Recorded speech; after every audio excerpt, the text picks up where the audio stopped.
Welcome back to Smart Bussin'. Today is a video that I've been holding off on for a while because there's a lot to explain. So the way that I'm going to do this, I'm going to break it down into segments because there's a reason why this bus is called a smart bus. Because the years of knowledge I have in low voltage technology and growing up with computers and electronics, I have gained vast knowledge on everything electronics. I know the best of the best. I know how to integrate them all together, and I know how to make everything fully automated. So this video, I'm mainly going to focus on the solar system, being that I got the extra components that I've been waiting for. So what you see here in front of you,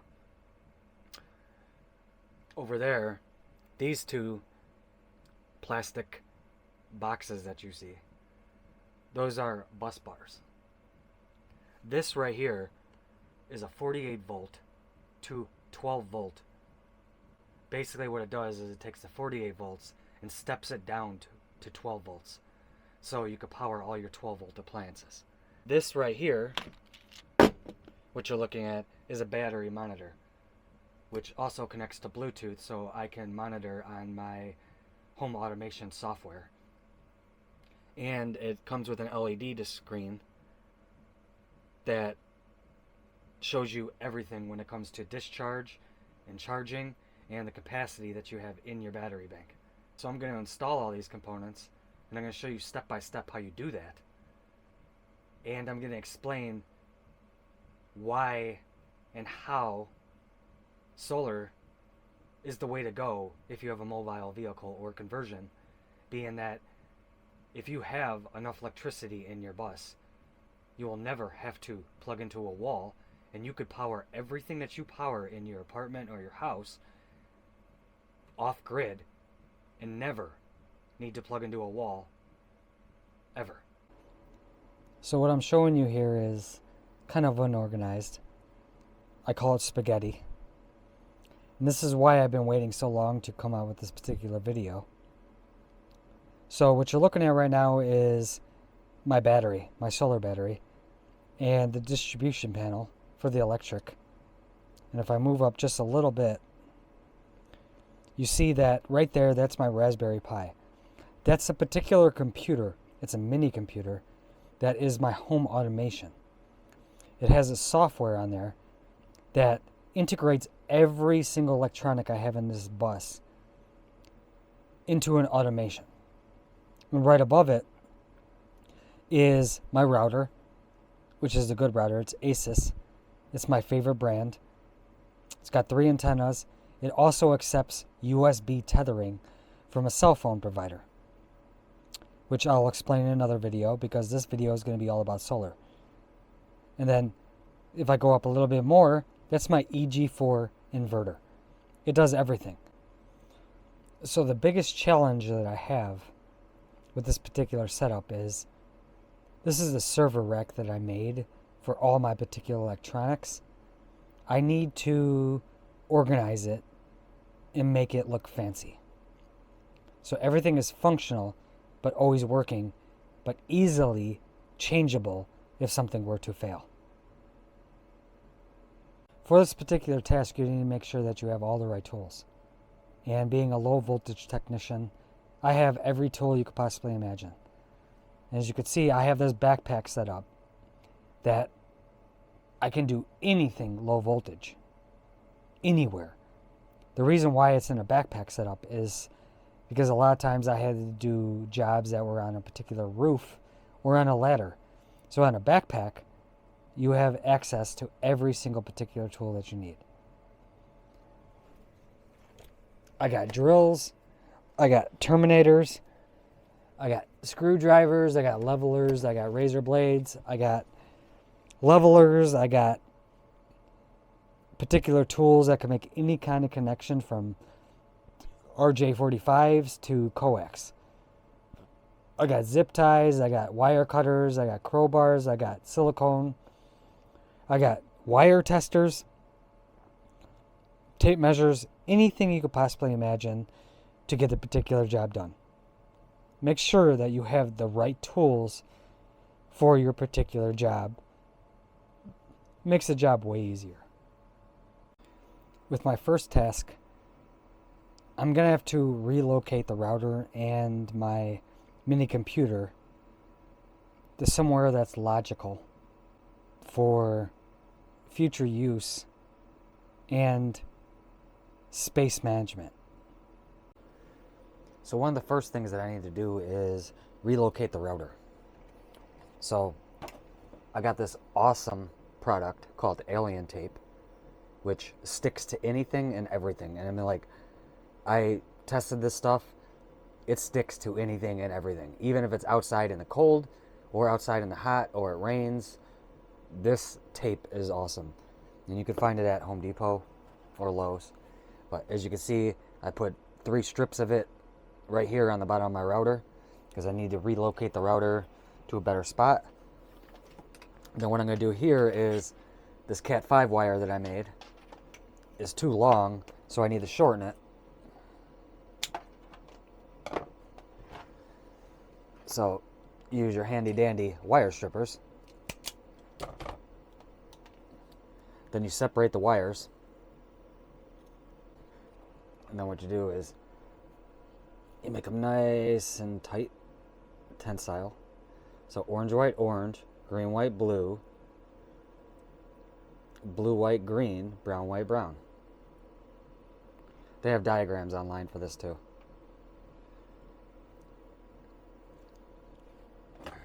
Then you take it, make it cool, and then you just cut just enough so it looks like that.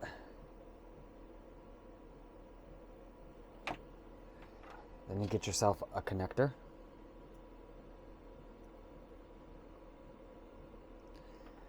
Put it in like that. Make sure that you got your termination tool.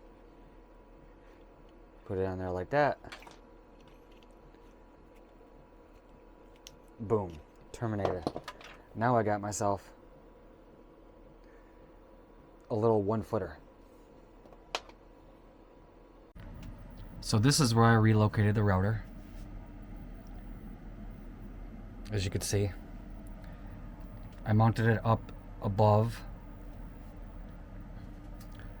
my server rack, and then I just mounted my little Raspberry Pi. And then you could see where that 1-footer that I made went to. It feeds from the router to the Raspberry Pi. And then for another video, this is my NVR. Yes, I have the cameras connected up to my bus, and they can be remotely viewed from anywhere at any time. And as you can see right here, this is my phone that provides my Wi-Fi or my internet, which connects into the router, and it is USB tethered. So this is my modem, and the router is my router, and the router connects to everything, either wireless or wired in my bus, and all communicates together with the Raspberry Pi. So now I finally got everything wired up, and I'm going to do a little explaining of everything. So I got my 48 volt battery. It's running to my 2 individual bus bars. This is the positive bus bar, that's the negative bus bar over there. As you can see, the negative terminal is connected to a smart shunt, and the smart shunt monitors the charging of my battery, the discharge of the battery. It's just a more accurate reading of what's going on with the battery, other than the battery management system that is coming from that yellow wire feeding up into my inverter. And the module that you see in the middle, that is telling, it runs to a screen, and it's also a Bluetooth broadcaster that I can look up everything that's going on with my battery on my phone or my tablet or my computer. And then this little contraption right here that you see, that is a step down. So usually when people buy their battery system, they go with 12 volt batteries. I went with 48 volt batteries because the gauges of the wire are smaller, and the battery can handle big draws a lot better. You know, so let's say I'm turning on my inverter and it's going to use 1,000 watts. So it's going to draw it from this battery into the inverter, and the inverter is going to convert the DC power to AC power and then send it to my induction cooker. So with the 48 volts, it's my opinion, it's not proven fact, but I think a 48 volt system is better for high voltage draws. So what this step down does is it takes this 48 volts and steps it down to 12 volts, which a lot of things on my bus are running on 12 volt. I got my water pump running on 12 volt. I have my fridge running on 12 volt. I have my router running on 12 volt. I have my cell phone antenna amplifier running on 12 volt. I got fans running on 12 volt. I have the neon strips that my lights are running on 12 volt. And my diesel heaters are running on 12 volt. So essentially, I don't need, the inverter is only for my big draws. And that's my induction cooker and my air fryer at the moment, TV, and my laptop. And all the various outlets, that I use to charge my phones and everything. But I do not need to use that stuff to charge my phones, because I can charge it 12 volt.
So in conclusion to this video, I hope you like my setup, and I hope you can get some ideas for your own conversion or rigs. If you have any questions, just ask me in the comments. The next video I'm going to be doing is something I've never done before. This is a terminator tool for solar connectors like these. You got male and you got your female, and you put these around the wire, which it's a special kind of wire for PV, which is your solar wire that goes to your solar panels. It's a copper tinned wire. It's shielded. And these are circuit breakers. So this circuit breaker will run for this guy right here, which is, so if I have external portable solar panels, it goes like that. It'll go into the side of the bus like this. And it'll be easy connect, easy disconnect for my external portable solar panels. And then those will run to one circuit breaker. They will run to one circuit breaker. And then another circuit breaker will go to the panels that I'm going to have on my roof, which will feed through these that I will install on the roof, which I'm going to show all in the next video. We've been working a lot of hours at my job, so I had to cut this video a little short. There's a lot to talk about, and there's a lot I have not explained yet, and stuff I have installed on the bus that I haven't made videos of yet. So the next video should be me terminating some connectors, getting my solar panels, and I'll record it all because I've never done it myself either. So thank you for watching, and I look forward to seeing you guys again. I'll see you on the flip side. Peace. Follow in my footsteps, I say hello, hello, hello, hello. You can't do